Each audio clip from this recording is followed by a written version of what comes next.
ये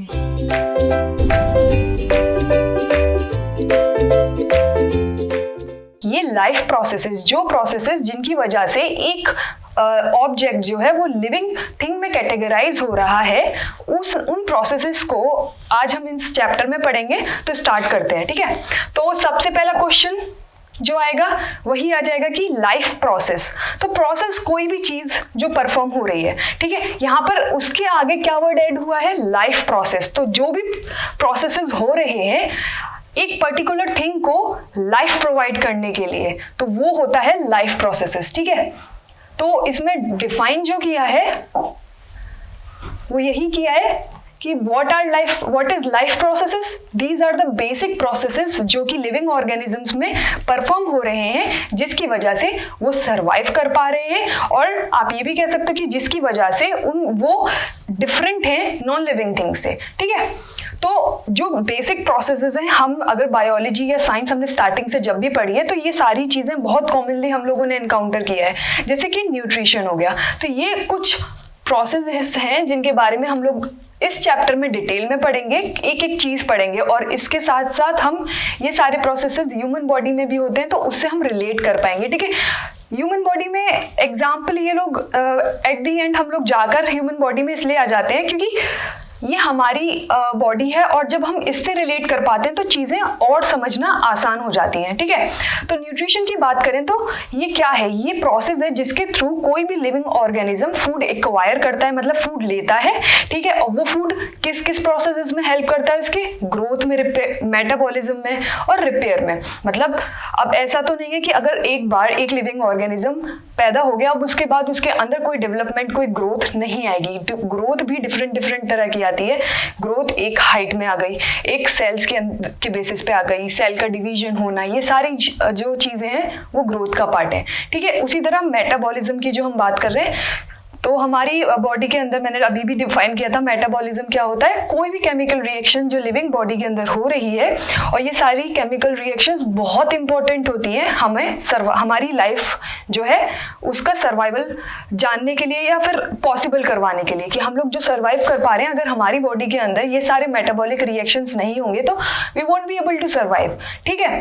तो मेटाबॉलिज्म भी, न्यूट्रिशन अगर आपको नहीं मिलेगा तो ये जो इंपॉर्टेंट प्रोसेसेस हैं आपकी बॉडी में वो परफॉर्म आपकी बॉडी नहीं कर पाएगी। इसी तरह रिपेयर करने में भी न्यूट्रिशन हेल्प करता है। रिपेयर से यहाँ पर क्या मतलब हो रहा है कि अगर कोई इंजरी हो जाए, ठीक है, कोई डैमेज हो जाए आपके सेल को, तो अगर आपकी बॉडी में सफिशिएंट न्यूट्रिशन आपको नहीं मिला है तो क्या होगा, सेल इतना केपेबल ही नहीं हो पाएगा कि वो अपने आप को रिपेयर कर पाए, ठीक है। तो ये सारे, तो न्यूट्रिशन हमें यहाँ पर समझने आया, ये वो प्रोसेस है जिसके through living organism food acquire करते हैं, ठीक है। और वो फूड फिर कहाँ यूज किया जाता है, वो न्यूट्रिशन जो उन्होंने उस फूड के थ्रू ऑब्टेन किया वो ग्रोथ के लिए यूज करते हैं, मेटाबॉलिज्म के लिए। यहाँ पर मेटाबॉलिज्म टर्म जो है हमें क्लियर हो गई है कि मेटाबॉलिज्म वो सारी केमिकल रिएक्शंस जो आपकी बॉडी में हो रही हैं, और उन रिएक्शंस का पर्पस क्या है कि आपको सर्वाइवल प्रोवाइड करना हो, जो भी लिविंग ऑर्गेनिज्म है उसका सर्वाइवल हो पाए। और रिपेयर में जो भी टिश्यूज, जो भी बॉडी में इंजरी वगैरह हो रही है तो उसको रिपेयर करने का काम, एक बार डैमेज हो गया तो उसको ठीक किस तरह किया जाए, ठीक है। तो ये हो गया न्यूट्रिशन। फर्स्ट लाइफ प्रोसेस जो है न्यूट्रिशन है। अब उसके बाद जैसे कि हमने फूड एक्वायर कर लिया, ठीक है, और यहाँ पर हमने कहा कि वो जो फूड है वो किस किस में हेल्प कर रहा है, लेकिन ऐसा नहीं हुआ आपने खाया, आपने जो भी फूड है वो खाया, और अगर बीच में कोई पाथवे नहीं होगा तो डिफरेंट सेल्स को वो न्यूट्रिशन जो फूड प्रोवाइड कर रहा है तो वो पहुंचेगा कैसे, ठीक है। तो अब ये फूड जो है लेने के बाद क्या होता है, इसको ब्रेक किया जाता है। अब फूड जो है एनर्जी प्रोवाइड करता है, ठीक है। तो अब वो एनर्जी ऐसा नहीं है, अब आप फॉर एग्जाम्पल आपको अगर पिज्जा पसंद है, ठीक है, तो अब ये नहीं कह सकते ये मुझे एनर्जी प्रोवाइड करने वाला है। कैसे प्रोवाइड करेगा, पहले डाइजेस्ट, ये जो न्यूट्रिशन है इसके लिए एक स्पेसिफिक ऑर्गन सिस्टम होता है, डाइजेस्टिव सिस्टम जिसे कहते हैं। वहाँ फूड जो होता है एक सिंपलेस्ट मॉलिक्यूल्स बोल सकते हैं, सबस्ट्रेट्स में कन्वर्ट हो जाता है, जिसके थ्रू हमारी बॉडी उसे आसानी से एब्जॉर्ब कर पाए, ठीक है। अब जब ये फूड जो है एब्जॉर्ब हो गया, अब ये एनर्जी कैसे प्रोवाइड करेगा, क्योंकि क्योंकि पर्पस क्या है न्यूट्रिशन को लेने का? Growth, metabolism, repair, energy.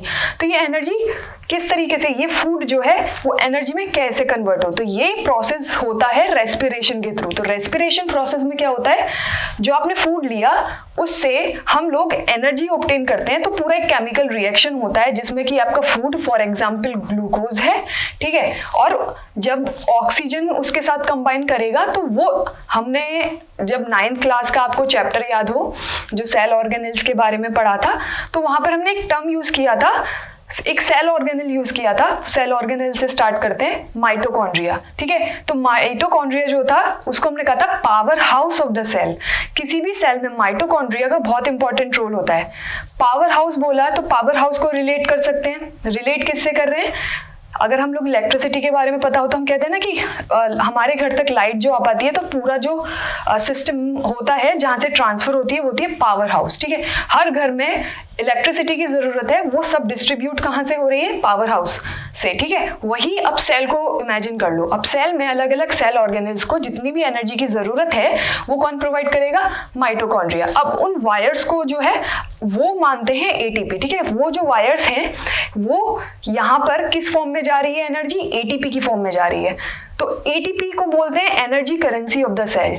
तो यहाँ पर मैंने बोला कि एनर्जी प्रोवाइड करता है फूड, तो ये फूड जो होता है वो कन्वर्ट होगा एटीपी की फॉर्म में, और ग्लूकोज या जो भी आपका सबस्ट्रेट है वो ऑक्सीजन के साथ कंबाइन करेगा और वो एनर्जी में कन्वर्ट हो जाएगा, ठीक है। तो ये जो पूरा प्रोसेस बताया कि खाना आपने जो खाया और उसके साथ जब ऑक्सीजन कंबाइन करता है तो वो एनर्जी प्रोड्यूस करता है। एनर्जी का टर्म हमारे सेल में क्या होगा? एटीपी, क्योंकि एटीपी जो होता है एडेनोसाइन ट्राई फॉस्फेट, यही जो होता है अलग अलग सेल के पार्ट्स में, इवन अलग अलग सेल्स में एनर्जी प्रोवाइड करता है। मतलब अगर वहां पर कोई भी एनर्जी रिक्वायर्ड प्रोसेस हो रहा है तो हमें एनर्जी की जरूरत है, तो वो एनर्जी एटीपी की फॉर्म में वहां पर ट्रांसफर होगी।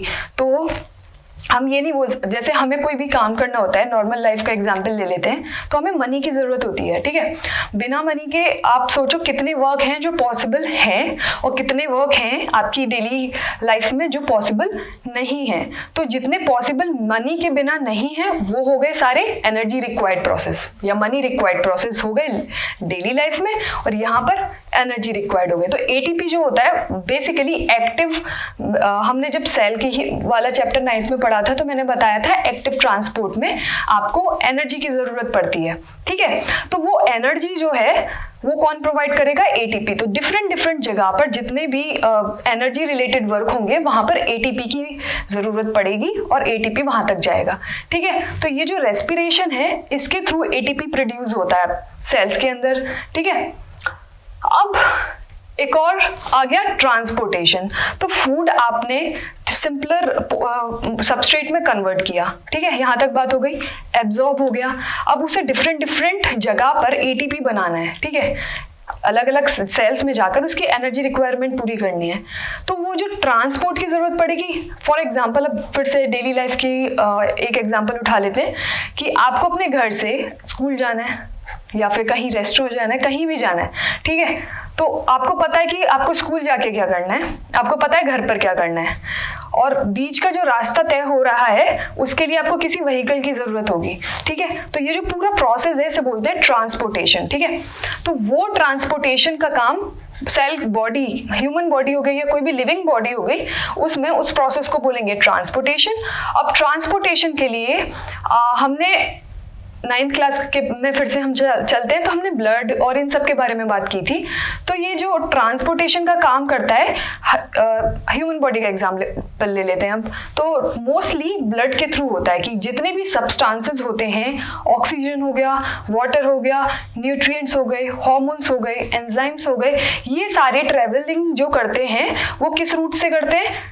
ब्लड जो होता है, ब्लड वेसल्स में ब्लड प्रेजेंट होता है, उसके थ्रू ट्रैवल होते हैं और जिस टारगेट पे, जिस सेल पर ज़रूरत होगी वो वहाँ तक पहुँच जाएंगे, ठीक है। तो ट्रांसपोर्टेशन से ही हमें समझ में आ रहा है कि ट्रांसपोर्टेशन कौन सा प्रोसेस होगा जिसके through different substrates, for example oxygen, water, ये सारे एक जगह से दूसरी जगह ट्रेवल करते हैं। ठीक है, अब हमारा ऐसा नहीं है कि आपने जितना भी फूड जो है लिया है, इनटेक हुआ है जितने भी फूड का, वो सारा A to Z एनर्जी में कन्वर्ट हो जाएगा और उसमें से कोई भी बाय प्रोडक्ट, एंड प्रोडक्ट बचेगा ही नहीं, या फिर वेस्ट प्रोडक्ट बचेगा ही नहीं। ऐसा नहीं हो सकता, कोई भी चीज़ 100% कन्वर्ट नहीं होती है। तो उसमें से जो सब्सटेंस एब्जॉर्ब नहीं हो पाए, ठीक है, एज ए वेस्ट प्रोडक्ट बचे हैं, तो वो एक्सक्रीशन प्रोसेस के थ्रू, इवन आपका जब सेल है या फिर आपकी बॉडी में अलग अलग, मैंने बोला मेटाबॉलिक रिएक्शंस होती हैं, तो उन सब में साइड प्रोडक्ट्स और वेस्ट प्रोडक्ट्स रिलीज होते हैं। तो अब हमें कोई एक आउटलेट ऐसा चाहिए कि आपकी बॉडी में वेस्ट क्रिएट हो गया है, अब उसे निकालने का भी जरिया होना चाहिए। जैसे कि अगर आपके घर में किचन में खाना बन रहा है, तो वो खाना बना है तो सब्जी के छिलके वगैरह ये सब बचता है, तो अब उसको क्या करा जाएगा, तो उसको हम लोग क्या करते हैं, डस्टबिन वगैरह जो बायोडिग्रेडेबल वाला पोर्शन होगा आप उसमें डालते हो, और फिर वो डस्टबिन कलेक्ट करने के लिए उसका डस्ट जो होता है आते हैं और फिर वो डिस्पोज हो जाते हैं। तो ये जो पूरा प्रोसेस है जिसमें से आपका वेस्ट प्रोडक्ट बॉडी में से रिलीज होगा, बाहर जाएगा, वो होगा एक्सक्रीशन। ठीक है, तो 4 मोस्ट इंपॉर्टेंट लाइफ प्रोसेसेस जो हर लिविंग मोस्ट स्पेशलाइज बॉडी में क्या होगा, जैसे कि ह्यूमंस की बॉडी है तो ये सारे अलग अलग ऑर्गन सिस्टम्स परफॉर्म करेंगे, ये सारे फंक्शंस। बट जो ज़्यादा स्पेशलाइज्ड या कॉम्प्लेक्स बॉडीज नहीं होती, जैसे कि यूनिसेलुलर सेल्स, अमीबा का एग्जांपल ले लेते हैं, तो वहाँ पर एक ही सेल के अंदर ये सारे फंक्शंस परफॉर्म होते हैं। बट इंपॉर्टेंट हैं, क्या क्या है, nutrition, respiration, transportation and excretion. ठीक है, तो सबसे